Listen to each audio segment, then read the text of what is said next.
todos aqui para mais uma noite de louvor, de adoração, noite de estarmos juntos na presença do nosso Deus, que é digno de toda honra, de toda glória e de toda adoração.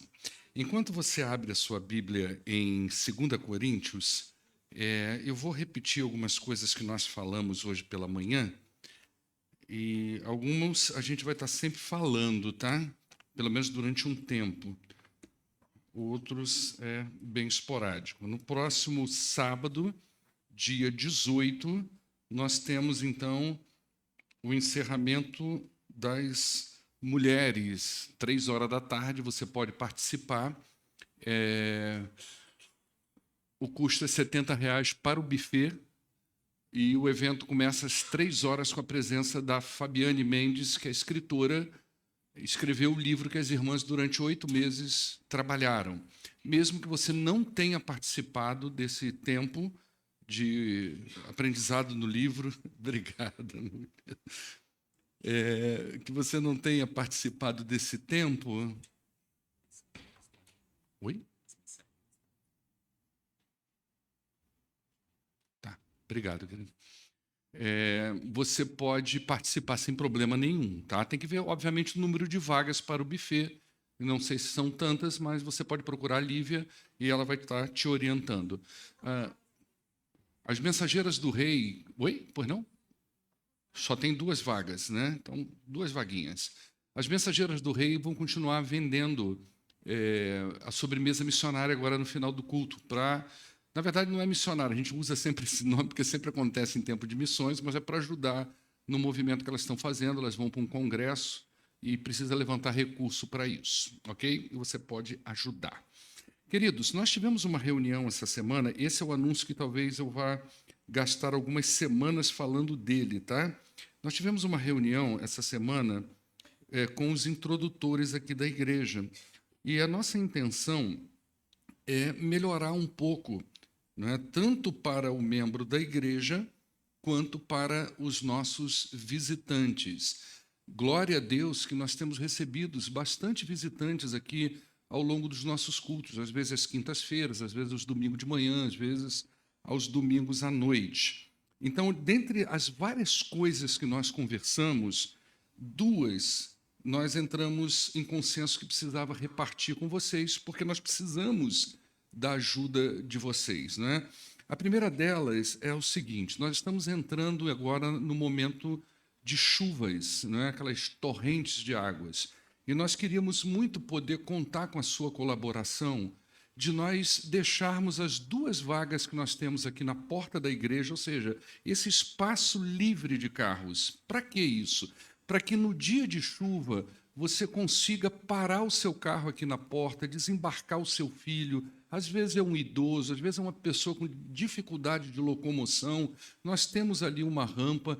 Então, se a gente pudesse deixar aquele espaço livre, tanto para a chegada quanto para a saída, né? Às vezes está chovendo na chegada, às vezes está chovendo na saída. Nós vamos, inclusive, providenciar guarda-chuvas grandes, tipo barraca de praia, para tentar pegar a pessoa lá, para facilitar ao máximo a chegada dela, tá? Então, esse é um ponto, o pastor vai estar sempre repetindo, porque é uma questão mesmo da gente estar lembrando, é uma questão educacional. A gente vai fazendo a nossa parte de orientação, tá bom? E o outro ponto seria também uma outra ajuda que a gente precisa dos irmãos, é você evitar, você que é membro da igreja, tá? Essa palavra é para os membros da igreja, é sempre sentar mais na frente, para que a gente deixe os últimos bancos para aquelas pessoas que estão vindo nos visitar. Às vezes a pessoa ela foi convidada, ela já tem dificuldade, e a gente tem que trazê-la até o primeiro, segundo banco. Às vezes a pessoa fica um pouquinho constrangida. Então, se você puder ajudar nisso, então como é que você faz? Sempre que você chegar na igreja, você pensa assim: vou sentar um banco à frente. Um só, não estou pedindo para você sentar aqui no primeiro banco, não, tá? Estou falando, senta um banco à frente daquele que você costuma sentar, que aí você já vai dando espaço. Isso facilita muito o trabalho da introdução, chegar para os cantos, evitar marcar lugar, tudo isso ajuda demais no trabalho aí da gente estar recebendo pessoas que vêm nos visitar. Amém? Amém ou não, irmãos? Bacana. Então, vamos botar isso em exercício no próximo. Não precisa sair correndo daí de trás aqui para frente agora não, tá, irmãos? Eu sei que vocês querem fazer isso, mas não precisa. Mas vamos tentar botar em prática a partir do próximo domingo, da próxima quinta-feira. A gente já vai criando aos pouquinhos esse hábito aí, tá bom? Abra sua Bíblia agora sim aí em 2 Coríntios, no capítulo 1. 2 Coríntios, capítulo 1, vou localizar aqui.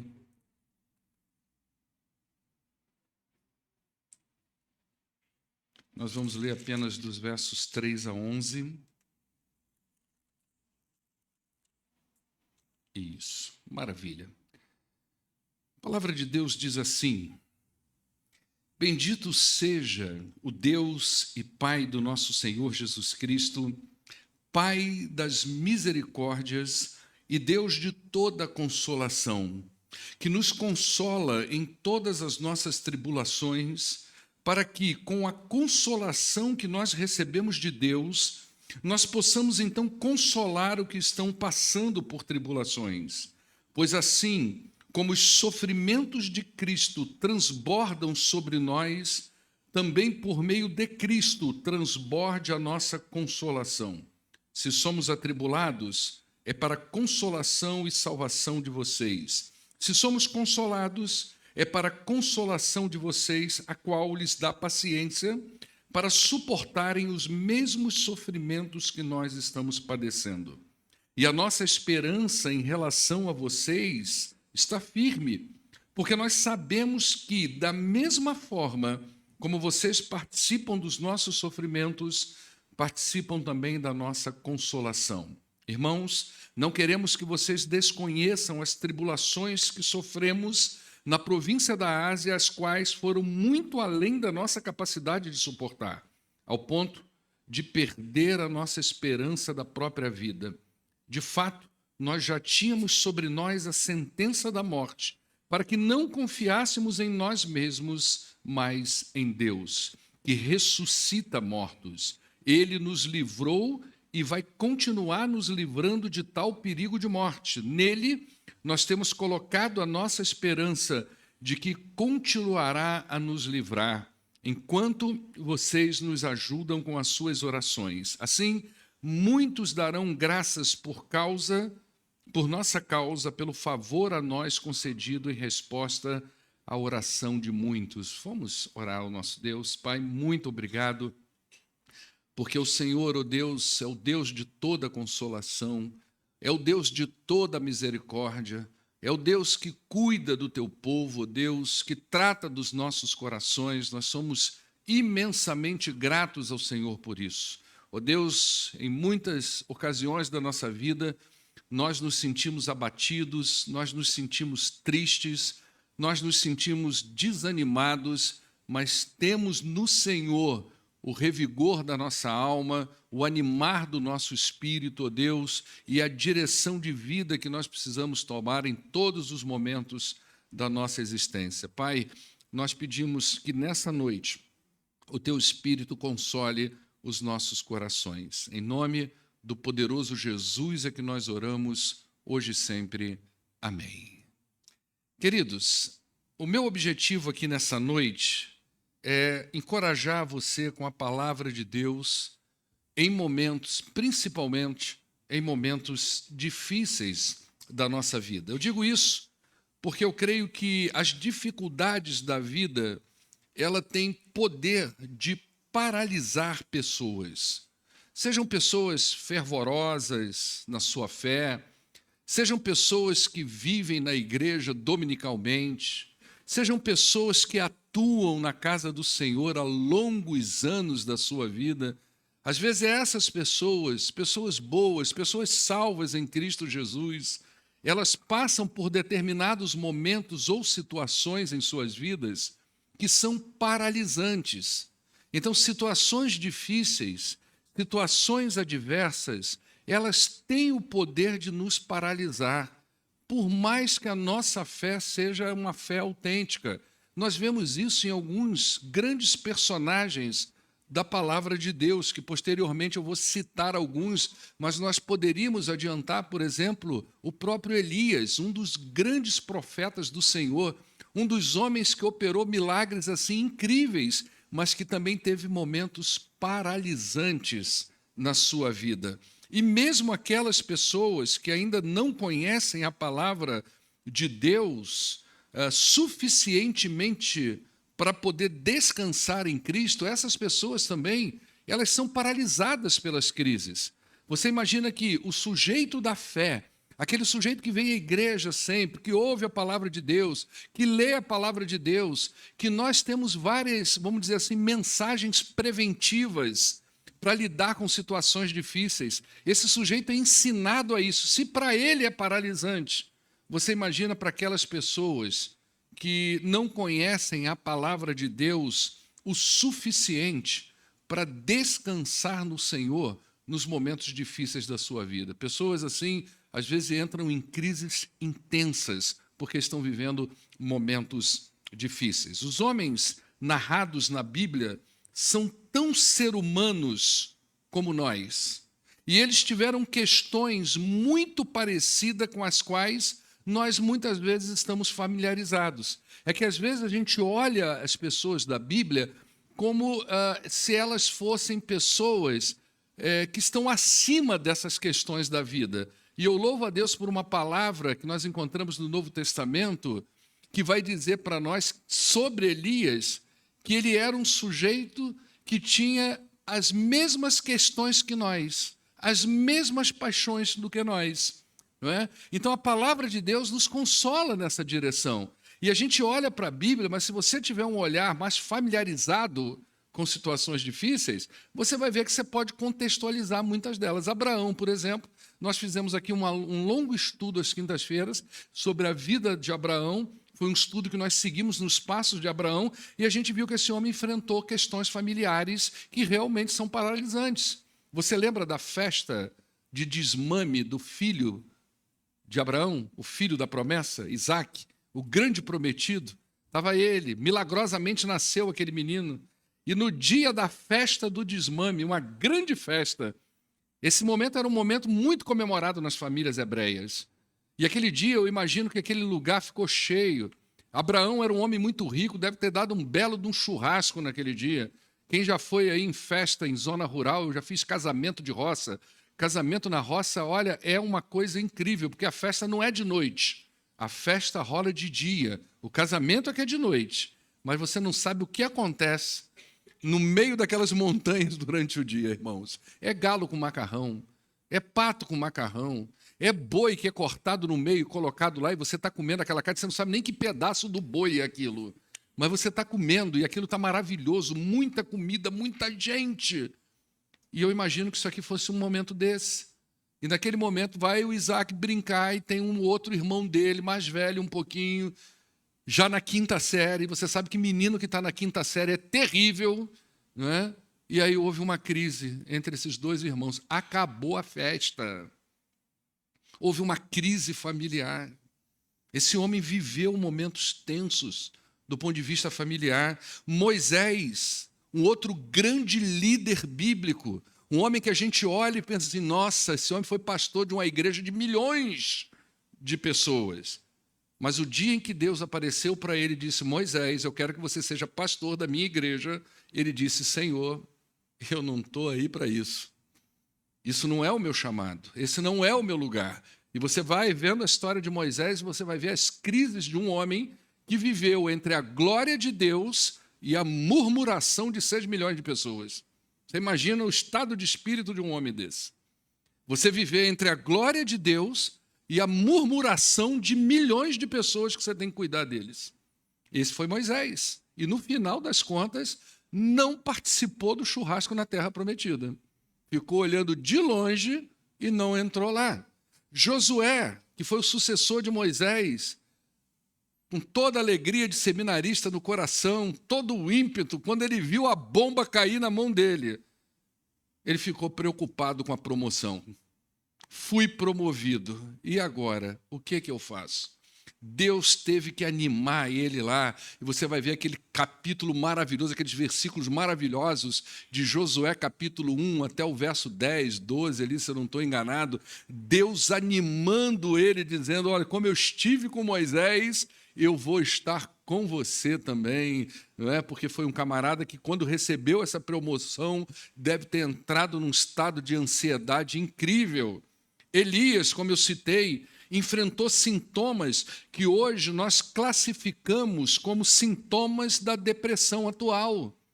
Elias teve momentos na vida dele que ele entrou deserto afora, ele sentou, ele desejou a morte, ele não aguentava mais viver aqueles altos e baixos. Tinha uma mulher atrás dele, tinha uma mulher que queria matar ele, chamada Jezabel. A mulher era o cão chupando manga de ré.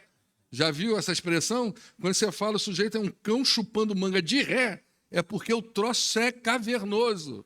E aquela mulher vivia atrás daquele profeta, querendo a cabeça dele a todo custo. Também ele foi matar 400 profetas de Baal, para que isso, né? Uma chacina espiritual. Mas teve momentos tensos na vida desse homem, né? Jesus, ele teve momentos de agonia profunda nos momentos que antecederam a crucificação. A humanidade de Jesus nunca esteve tão presente como naquele lugar. Ele sentiu uma agonia incrível naquele momento. Naquela época, não tinha aquele remedinho miraculoso que o médico dá para a gente momentos antes da cirurgia, para a gente ter aquela amnésia cirúrgica. Já teve isso, irmão? Que remédio abençoado. 15 minutinhos, você não lembra nem mais do rosto da enfermeira. Quando você vê, você já está de volta. E detalhe, né, Rodrigo? Rodrigo, que é o meu anestesista mais particular, que eu sempre escolho ele, né? E ele diz que eu aperto a mão dele, ele diz que eu prometo as coisas para as pessoas, que eu converso com todo mundo. Eu não me lembro de nada, né? Teve um dia que ele chegou a falar, pastor, o senhor tem que largar minha mão que eu preciso te anestesiar. Eu nem me lembro disso, né? Mas na época de Jesus não tinha isso, era agonia, porque vinha um momento traumático forte na sua vida.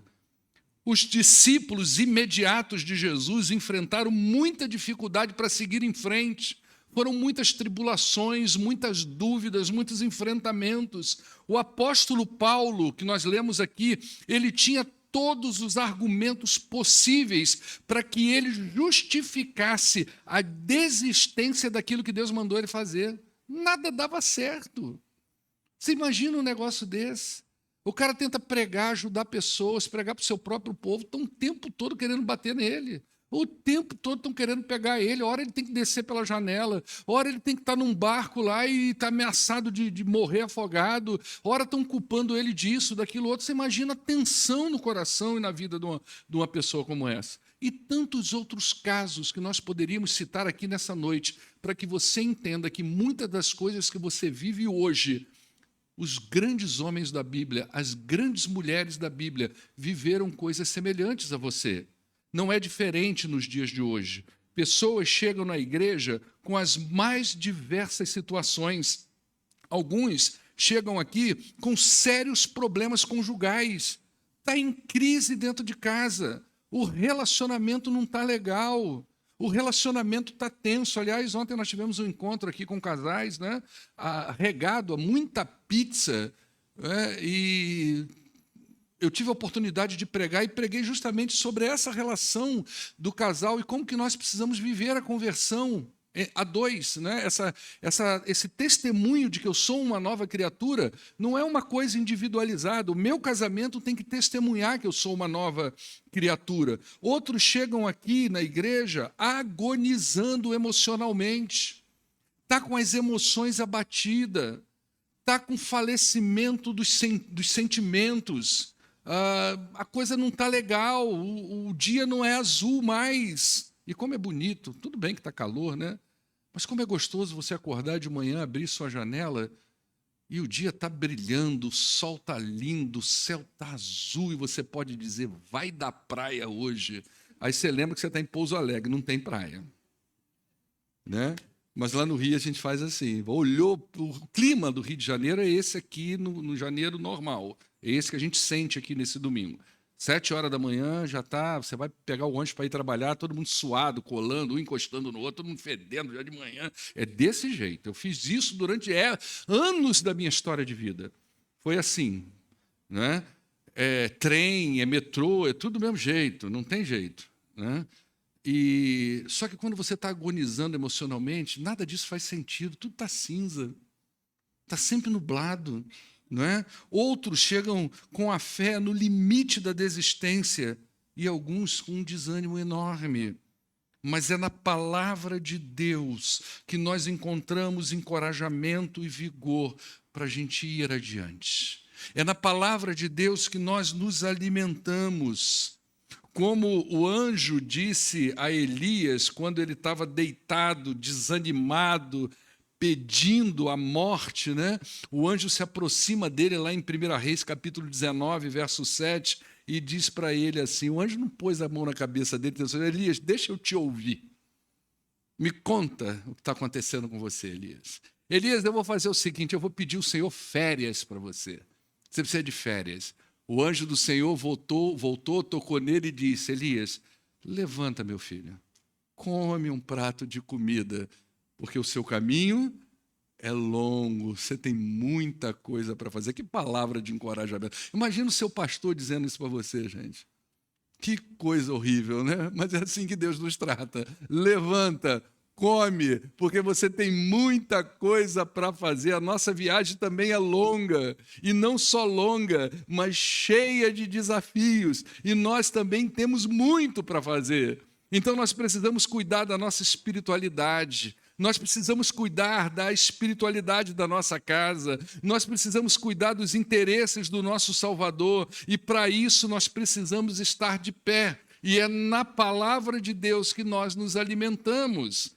Quando Paulo escreveu essas linhas, ele já estava bem experiente nas tribulações, ele já era um homem com experiências, mas mesmo assim era um homem sujeito a desânimos e cansaços espirituais.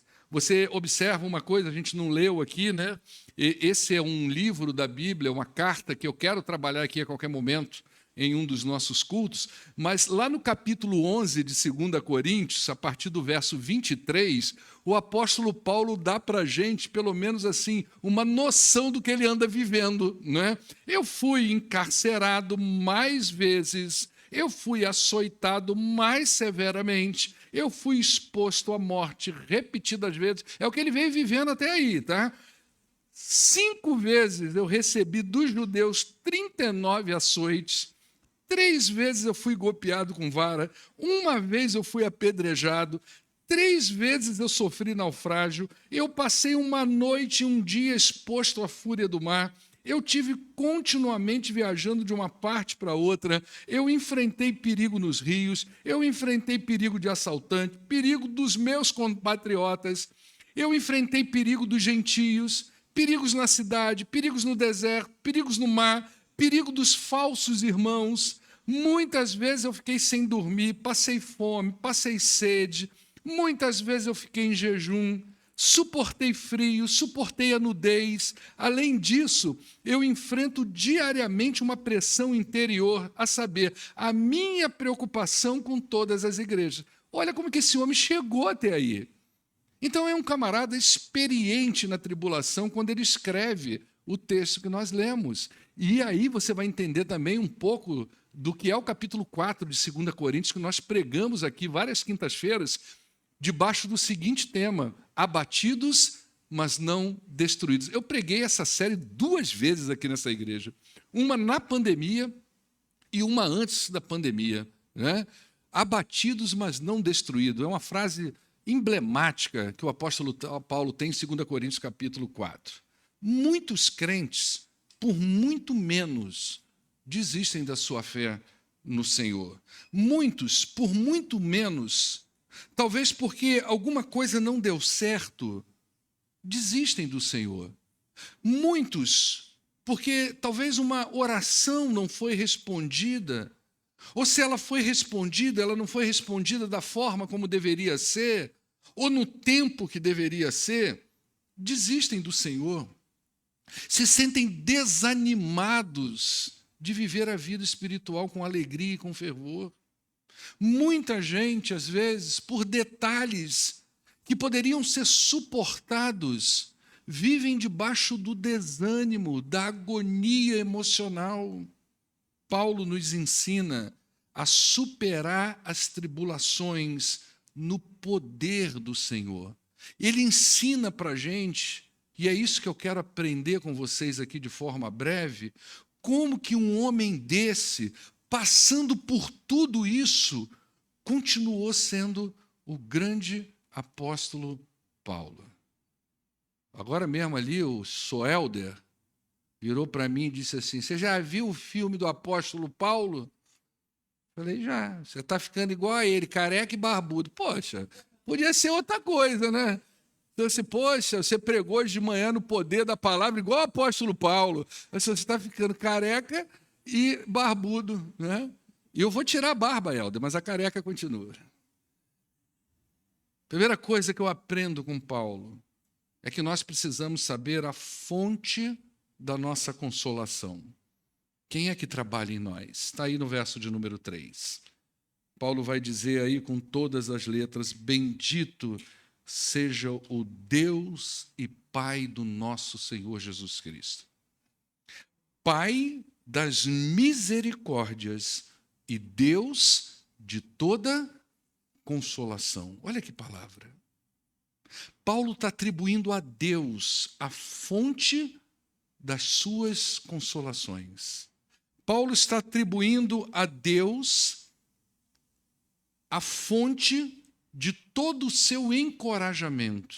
E como não nos lembrarmos de Lamentações de Jeremias, capítulo 3, versos 23, 24, 22 e 23, onde diz que as misericórdias do Senhor são a causa de nós não sermos consumidos, porque elas são inesgotáveis. E mais, ele vai dizer no verso 23, todo dia de manhã essas misericórdias se renovam por uma só razão, porque Deus é fiel e grande é a sua fidelidade, amém? Olha só, é isso que mantinha esse homem de pé, e é isso que é capaz de manter você de pé também. Da onde vem a sua consolação? A nossa consolação não pode vir por outro meio. Tem gente que diz que dinheiro não traz felicidade. Outros vão dizer, não, mas manda buscar pelo menos, não é verdade? Não confie naquilo que falta na sua vida com aquele pensamento, se eu tiver isso, eu serei uma pessoa mais feliz. Se eu tiver aquilo, os meus problemas vão acabar. Se eu tiver mais amizades, se eu tiver mais coisas, não vão acabar, vão piorar. Você vai ter mais dívida, mais problemas. O que resolve a nossa vida no sentido do suportar as aflições é o nosso Deus, é o Pai das misericórdias, o Pai do amor, o Pai das consolações, que mesmo em meio às nossas aflições, nós podemos encontrar nele e no seu caráter amoroso as nossas energias, a nossa consolação, o nosso vigor espiritual, porque ele é a fonte infalível de alívio e paz quando nós temos tribulações. Então, quando você estiver sentindo aquela dor no coração, ou quando você estiver sentindo uma vontade de desistir, pastor, está difícil a minha vida, você vai lembrar desses homens da Bíblia, você vai lembrar do texto que a gente leu aqui do apóstolo Paulo, lá no capítulo 11, verso 23, você lê ele lá, que você vai começar a ver que o problema nosso às vezes é um pouquinho menor, né? E a gente vai buscar a mesma fonte dele, é Deus que nos consola, é Deus que nos anima, não é? E ele vai nos ensinar aqui também sobre o propósito de Deus quando ele nos consola e quando ele nos anima. Então, dos versos 4 a 6, ele vai dizer assim, ele nos consola em todas as nossas tribulações, para que, com a consolação que nós recebemos dele, nós possamos, então, consolar aqueles que estão passando por tribulações, pois assim como os sofrimentos de Cristo transbordam sobre nós, também por meio de Cristo transborda a nossa consolação. Se somos atribulados, é para consolação e salvação de vocês. Se somos consolados, é para a consolação de vocês, a qual lhes dá paciência para que suportem os mesmos sofrimentos que nós estamos passando. A tribulação nos molda. As dificuldades da vida nos torna mais maduro. Ela muda o espectro do nosso olhar. As coisas mudam quando nós passamos por determinadas situações da vida. Às vezes você está aqui, você não tem problema de saúde nenhum, está de boa com a sua vida. Um dia, por alguma razão, você precisa fazer uma cirurgia, você vai ser internado, ou um parente seu, você passa a frequentar um ambiente hospitalar. Quando você chega lá naquele ambiente hospitalar, você vê o drama que é aquilo lá todo dia. Pessoas sofrendo, pessoas com dor, pessoas com isso, pessoas com aquilo, parentes que vêm trazer seus doentes, às vezes não tem onde ficar, parentes que vêm trazer seus doentes, não tem como voltar para casa, não tem o que comer, às vezes fica ali naquela angústia do dia inteiro tentando uma notícia do seu ente querido. Você vê aquele drama todo, aquilo nunca fez parte da sua vida, mas você está com alguém lá dentro, ou você mesmo está lá dentro. Mas Deus, na sua infinita misericórdia, trabalha na sua vida. E você sai de lá. E muitas vezes você sai com outra visão. E às vezes você chega e começa a pensar, nossa, existe um outro mundo. O que eu posso fazer para ajudar essas pessoas? Eu me lembro uma vez que eu fiz uma cirurgia de hérnia na virilha.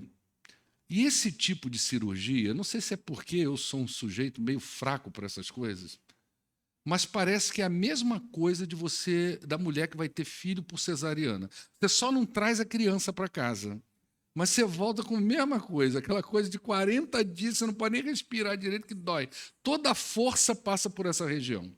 E eu me lembro que eu estava deitado naquele hospital, numa enfermaria, e aquela enfermaria era um furdunço, porque era uma enfermaria com muita gente. E tinha um cara amarrado numa maca que ele estava brigando com a família toda, ele estava quebrando pau com alguém.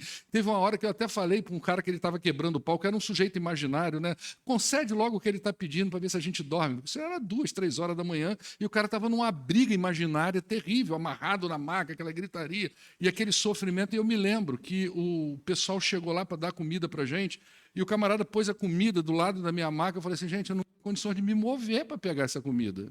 Tinha acabado de ser operado. E um homem entrou naquele enfermaria e falou assim, olha, eu estou com um ente querido aqui dentro. Eu sou o único homem aqui dentro.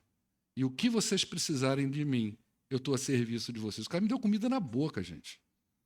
Nossa, como aquilo falou no meu coração, como eu vi as coisas de uma maneira diferente. Deus trata da gente com essa expectativa de que nós também possamos olhar para o outro.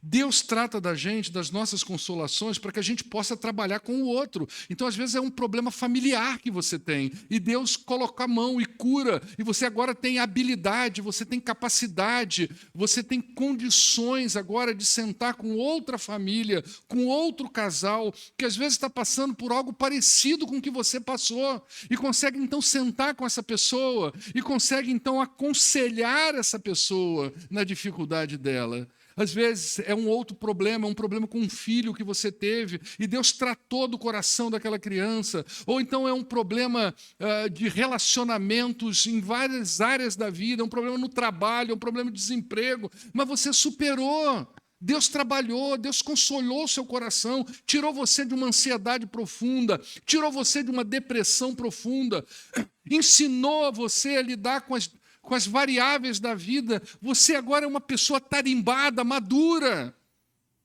E Deus espera, então, que isso que Ele fez com você sirva de uma ferramenta poderosa para que você possa sentar com outras pessoas e ajudá-las da mesma forma. Conhecendo a vida do apóstolo Paulo, a gente vê como esse homem pôde pastorear Timóteo, pôde pastorear outras pessoas, Tito, né, com muito mais experiência, com muito mais visão de vida, de mundo e de ministério, depois que ele passou por todas essas coisas. Então, as nossas experiências de aflição, ela tem um propósito maior de se tornarem bênçãos para a vida de uma outra pessoa. Nós podemos ser bênçãos na vida de outras pessoas.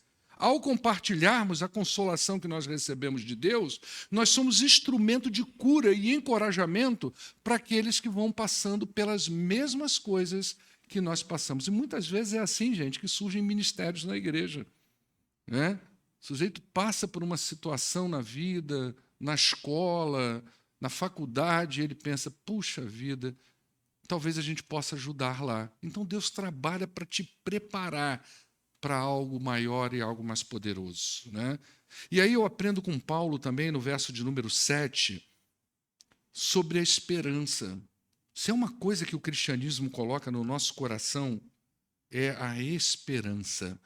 Então ele vai dizer, a nossa esperança em relação a vocês está firme, porque sabemos que da mesma forma que vocês participam dos nossos sofrimentos, vocês participam também da nossa consolação.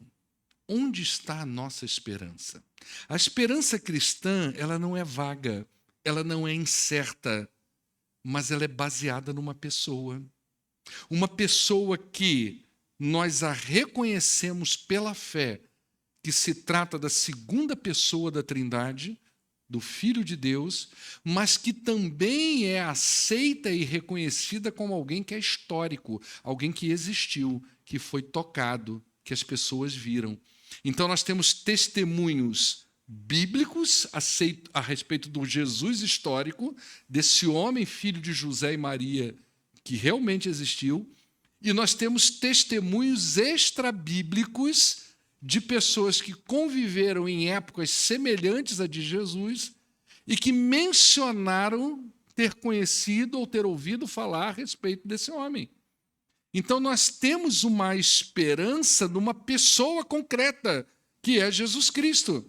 Então, mesmo nas situações difíceis da nossa vida, nós podemos ter confiança nele. Ele realmente existiu, ele foi para a cruz, ele morreu pelos nossos pecados, ele ressuscitou. A Bíblia diz que depois da ressurreição de Jesus, mais de 500 pessoas viram Jesus ressurreto. Tem noção do que é isso? Não foi só 1 ou 2, não, gente. Não foi só 12. Mas Paulo, quando vai escrever sobre isso, ele fala de mais de 500 pessoas que puderam testemunhar de terem visto que Jesus estava vivo. Paulo chega a dizer, olha, alguns já morreram, mas tem muita gente viva aí que pode testemunhar desse ocorrido. Então, a nossa esperança nos sustenta e nos fortalece em meio às adversidades. Irmãos, presta atenção numa coisa. Você está passando um momento difícil na sua vida? Vai passar. Isso você pode ter certeza. Pastor, mas está demais. Mas vai passar. Nem que seja pelo viés da morte, mas vai acabar. E sabe qual que é a esperança que a gente tem? É aquela que está lá em Apocalipse capítulo 21. Que depois da nossa morte, nós vamos estar com Jesus. E lá nesse lugar, nessa condição em que nós estaremos com Jesus, não haverá mais choro, não haverá mais pranto, não haverá mais dor, porque todas essas coisas já passaram, eis que tudo se fez novo e que Deus vai enxugar dos nossos olhos toda lágrima. Essa é a nossa esperança. Enquanto eu viver aqui, eu estou em rota de colisão com momentos difíceis. Hoje está tudo bem. Hoje, lá em casa, está tudo ótimo. O meu relacionamento com minha esposa está bacana. A comida está bacana. Aliás, o almoço hoje estava tão gostoso, hein? Vou pegar a rapa da janta, hein? Está tudo ótimo. Mas quem vai casar com meu filho? Quem vai casar com minha filha? Será que eles vão ter as mesmas experiências? Quem serão os filhos deles? Como é que vai estar eu e a minha esposa daqui a 5, 10 anos? Será que a gente vai estar com saúde? Nós estamos na rota das dificuldades. Mas a nossa esperança está bem lá na frente. A nossa esperança está no dia em que vamos nos reencontrar com o nosso Senhor. E nesse dia, ele fez uma promessa sobre esse dia. Ele disse, nesse dia eu vou encontrar vocês. Vou levar vocês para estar comigo. E ninguém vai tirá-los das minhas mãos. E a paz que eu vou dar a vocês nunca vai ser tirada, nunca vai poder ser tirada de dentro de vocês. Por isso ele diz, não se turbe o vosso coração. Creia em mim, creia no meu Pai.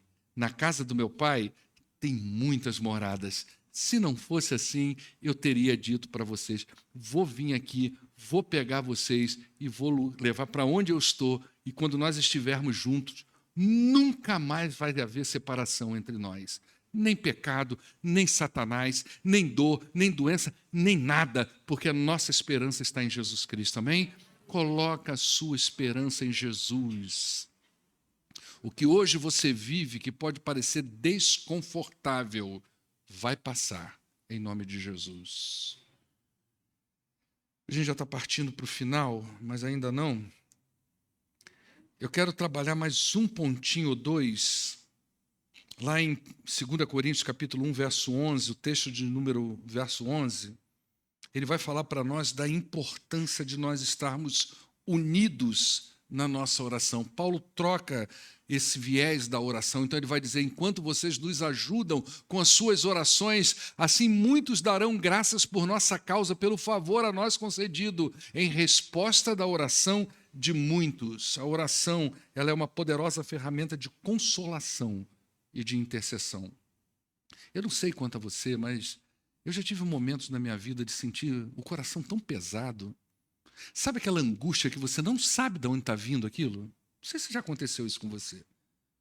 Você está vivendo um momento, você fala assim: gente, eu estou com um peso no coração. E tem coisas que você parece que nem quer lembrar, porque aí você vai identificar a sua angústia.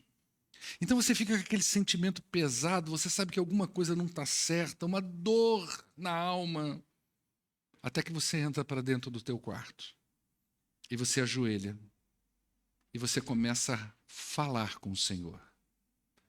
Quando chega no final, não é que seu problema foi resolvido, não, mas há um alívio na alma terrível.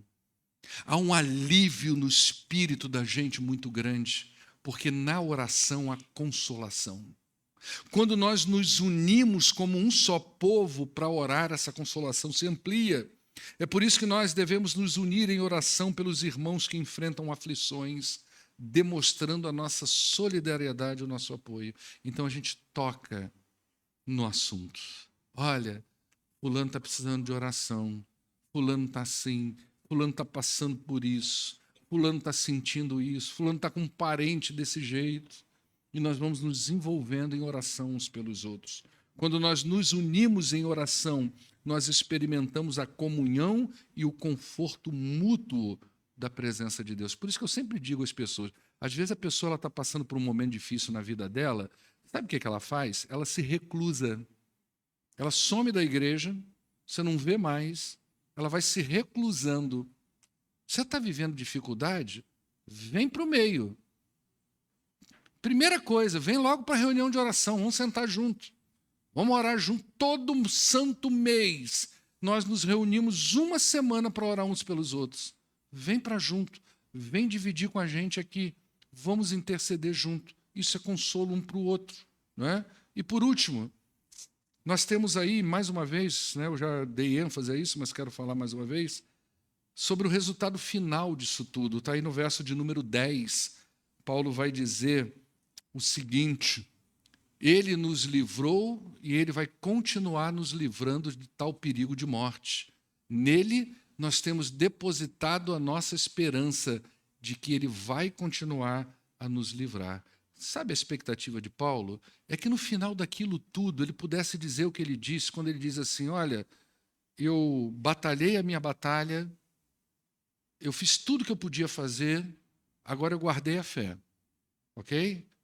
Agora, já estou derramado como óleo precioso diante do Senhor. Ou seja, já vou morrer. Ele está nos momentos finais da sua vida. Ele está com a esperança agora e a certeza de que a vitória final virá sobre ele. Em Cristo, nós temos a garantia da vitória sobre todas as aflições e tribulações. Ele é o nosso libertador, Ele é o nosso redentor, Ele é capaz de nos sustentar e fortalecer em meio aos desafios. Era nisso que Paulo cria, por isso ele enfrentava tudo. E através de Cristo, nós podemos então encontrar consolo, esperança e a certeza de que nós podemos perseverar e suportar todas as adversidades, porque no final Ele sempre vai nos dar a vitória com ele. E a prova disso é a vida dele. Gente, o que foi a vida de Jesus? A gente tem o conhecimento do ministério de Jesus. Jesus tomou pancada o ministério todo. Jesus passou perrengue o ministério todo. Ele foi para a morte, a pior morte. E no final das contas, ele surge como vitorioso. Eis que ele ressuscitou. Sabe o que ele está dizendo para nós? No mundo, vocês vão ter aflições, gente. É isso que ele está dizendo com a morte, com a ressurreição dele. Mas tem de bom ânimo, eu venci o mundo. Se eu venci, você também vai vencer pelo poder de Jesus. Amém? Vamos concluir, né? Não desista. Paulo, escrevendo 2 Coríntios, capítulo 12, versos de 9 a 10, depois dele falar tanto sobre a questão dele, né, lembra que a gente leu aqui o capítulo 11, e ele falando de tudo que ele viveu, né? E aí ele vai falar assim no capítulo 12, versos de 9 a 10. Quando eu estou fraco, aí é que eu estou forte, porque o poder de Deus, ele se aperfeiçoa justamente na minha fraqueza. Olha que palavra. É quando eu estou caído, é quando eu estou desanimado, é quando eu estou me sentindo impotente que Deus está trabalhando. Porque quando eu acho que eu sou forte e insuperável, eu não dou lugar para o mover de Deus em mim. Às vezes Deus precisa me quebrar para mostrar que a glória é dele, o poder é dele, as consolações todas são vindas da parte dele. Amém? Então não desista. Se está passando dificuldade, fortifica o teu coração. Se apegue à palavra de Deus. Tenha esperança em Jesus Cristo. Ele é a sua esperança. Ele é verdadeiro. Ele é fiel. Se alimente da palavra de Deus. Entenda de onde vem o consolo nos momentos difíceis. Ele vem do Senhor, o Pai de todas as misericórdias. Ele é o nosso Deus. Bacana? Vamos ficar de pé, vamos adorar ao nosso